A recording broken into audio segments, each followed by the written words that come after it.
Hello दोस्तों, structure classes में आपका फिर से स्वागत है। तो अपने एग्जाम गाइड एनालिसिस का आज का पहला क्वेश्चन है। हाल ही में चर्चाओं में रहा माउंट ईबू किस देश में स्थित है? तो गाइस बताइए, माउंट ईबू है वो कहाँ है? तो हाल ही में ज्वालामुखी विस्फोट हुआ था माउंट ईबू ईबू में, जो कि अपने इंडोनेशिया में लोकेटेड है।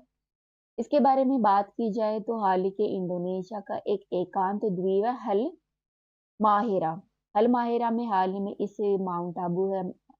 माउंट ईबू के ऊपर हाल ही में एक ज्वालामुखी विस्फोट हुआ।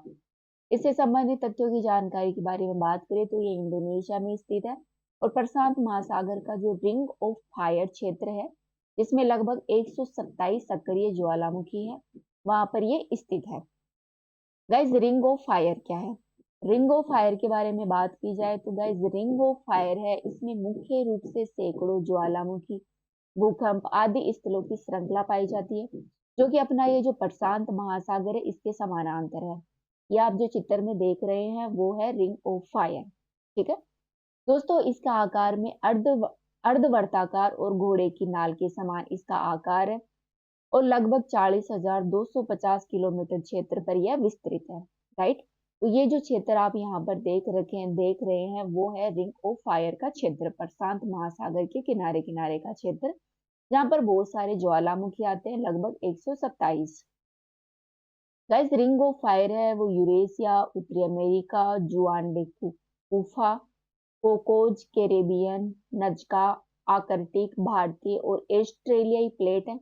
इसके साथ ही फिलीपींस और जो अन्य छोटी छोटी प्लेटें होती है उनके संबंध क्षेत्र पर यह स्थित है, जो कि छोटी और बड़ी प्लेटों के रूप में प्रशांत महासागर को घेरे हुए रहती है। अर्थात पृथ्वी के अंदर जो हलचल होती है वो प्लेटों के जरिए होती है। प्लेट है वो संचलन करते हैं, एक दूसरे पर टकराते हैं। जहां पर सबसे ज्यादा जो प्लेट संचलन होती है वो रिंग ऑफ फायर क्षेत्र, प्रशांत क्षेत्र में होती है। इस कारण यहाँ पर सर्वाधिक ज्वालामुखी आप देख सकते हैं। राइट दोस्तों, इसके संबंधित देशों की बात करें तो यह लगभग 15 से अधिक देशों के क्षेत्र को कवर करती है, जिसमें मुख्य रूप से America, Indonesia, Mexico, Japan, Canada, Guatemala, रूस, चिली, पेरू और फिलीपींस आदि देश है वो इसमें आ जाते हैं। राइट, अब अपन यहाँ पर देखते हैं आगे रिंग ऑफ फायर के बारे में। तो देखा, अब देखते हैं कि माउंट ईबू आखिरकार है क्या। तो दोस्तों, ये इंडोनेशिया के हल मोहरा द्वीप में स्थित एक सक्रिय ज्वालामुखी है, जो कि स्ट्रो वोल्केनो के रूप में वर्गीकृत है। राइट, ये देख सकते हैं, ये यहाँ पर ये ज्वालामुखी है, यहाँ पर इंडोनेशिया का क्षेत्र है। इंडोनेशिया रिंग ऑफ फायर क्षेत्र में आता है, इसलिए यहाँ पर बहुत से ज्वालामुखी आप देख सकते हैं। दोस्तों, ये एक प्रकार का मिश्रित ज्वालामुखी है, जो कि स्ट्रो वोल्केनी में विशिष्ट विशेषताएं होती है इसमें, जो कि अन्य प्रकार के ज्वालामुखी से गाइस ये अलग होता है। इसमें जो प्रथम विस्फोट हुआ था वो 1911 में हुआ था और दिसंबर 1998 में भी इसमें पुनः विस्फोट हुआ, जिसके कारण लावा डोम का निर्माण हुआ था। राइट, लावा डोम का निर्माण हुआ था 1998 में। अगला क्वेश्चन है, खेलो इंडिया विंटर गेम 2025। दोस्तों, हाल ही में खेलो इंडिया 2025 का आयोजन कहाँ हुआ? तो ये हुआ अपने लद्दाख और जम्मू कश्मीर में। राइट, अगला क्वेश्चन है, मन्नार समुदाय मुख्य रूप से कौन से राज्य में पाए जाते हैं? तो गाइज, ये क्वेश्चन है, आप मुझे कमेंट में बताएंगे कि जो मन्नार समुदाय है वो मुख्य रूप से राजस्थान के मतलब इंडिया के कौन से क्षेत्र में मुख्य रूप से बसते हैं, ये रहने वाली ट्राइब है। नेक्स्ट क्वेश्चन है, किस संस्थान को 2025 के लिए सुभाष चंद्र बोस आपदा प्रबंधन पुरस्कार है वो दिया गया है? तो गाइस, हाल ही में भारतीय राष्ट्रीय महासागर सूचना केंद्र सेवा केंद्र है INCOIS को यह पुरस्कार दिया गया है। इस पुरस्कार के बारे में चर्चा की जाए तो गाइस, यह पुरस्कार है वो जो भी आपदा मैनेजमेंट है उनकी रोकथाम के लिए भारतीय व्यक्ति और जो भारतीय संस्थान है उनको यह पुरस्कार दिया जाता है। आपदा प्रबंधन में क्या क्या चीजें आती है, जैसे आपदा की रोकथाम, शमन, तैयारी, बचाव, प्रतिक्रिया, राहत, पुनर्वास, इन्वेस्टमेंट और नवाचार, अनुसंधान आदि से जुड़े हुए, जो आपदा से जुड़े हुए, डिजास्टर से जुड़े हुए पार्ट है, उसके लिए यह पुरस्कार दिया जाता है। दोस्तों, यह पुरस्कार है वो सुभाष चंद्र आपदा प्रबंधन पुरस्कार के रूप में दिया जाता है। ये केवल भारतीय नागरिक को ही दिया जाता है, ध्यान रखना, केवल भारतीय नागरिक और भारतीय संस्थाओं को यह पुरस्कार दिया जाता है। इसमें मुख्य रूप से एक प्रमाण पत्र दिया जाता है और 51 लाख रुपए तक का नगद पुरस्कार इसमें दिया जाता है।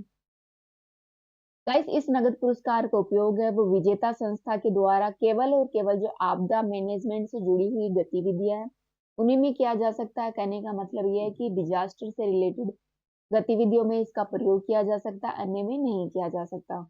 दोस्तों, विजेता की व्यक्तिगत होने की स्थिति में विजेता को एक प्रमाण पत्र दिया जाता है, साथ ही 5 लाख रुपए का नगद पुरस्कार भी इसमें प्रोवाइड करवाया जाता है। इस पुरस्कार की घोषणा है गाइस वो प्रत्येक वर्ष 23 जनवरी को की जाती है। 23 जनवरी को क्यों की जाती है? क्योंकि इस दिन सुभाष चंद्र बोस की जयंती सेलिब्रेट की जाती है, राइट।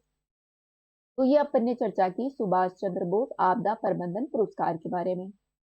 अपना अंतिम क्वेश्चन है ग्लोबल फायर पावर इंडेक्स 2025 के बारे में। तो गाइस, भारत का इसमें कौन सा स्थान रहा है? तो भारत का इसमें चौथा स्थान रहा है। इस पुरस्कार के बारे में चर्चा की जाए तो ये 2025 का पुरस्कार है। इसमें भारत की रैंक अमेरिका, रूस, चीन के बाद चौथे स्थान पर रही है, अर्थात चौथे नंबर पर भारत सबसे शक्तिशाली सेना वाला देश है, राइट। भूटान की सबसे नीचे की रैंक है 145, भूटान की 45वीं रैंक है 145वीं।